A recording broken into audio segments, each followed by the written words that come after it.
Imagine a walk-in closet na kasing laki na ng isang bahay, shopping store, and even a museum. Ganyan kabonggang ibibida nating walk-in closet ng mga artista. Kaya nako, brace yourselves at mamangha sa ating top 5 na pinakabonggang walk-in closet ng mga artista. Number 5, Gabby Garcia. Kita mo tong walk-in closet ni Gabby Garcia? Hindi lang to basta-basta. Dahil it's a room where you can also chill, featuring her mini lounge na meron pang sofa and a smart TV.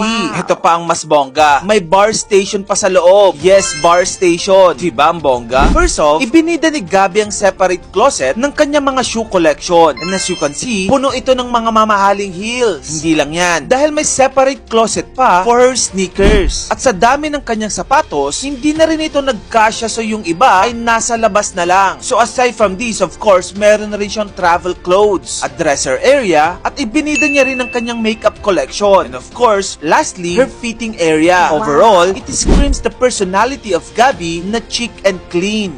Number 4, Tim Kramer walk-in closet. Alam mo ba na sa sobrang lawak ng walk-in closet ng Tim Kramer, may hahalin tulad na ito sa mga designer shop like H&M dahil masashock ka talaga dahil sa sobrang dami ng laman. Well, ito lang naman kasi ang pinaka-highlight nila from their house tour vlog, and it was reported that Cheska and Doug Kramer's walk-in closet is the biggest room in their house. It's fully equipped with tall wooden cabinets, drawers, expensive clothes, and accessories. Sandamakmak rin ang shoes and designer bag collections ni Mami Cheska. Kaya naman naka-separate room of walk-in closet lahat ng luxurious items nila. O diba? Sobrang big time. Number 3, Slater Young's and Chris Uys walk-in closet.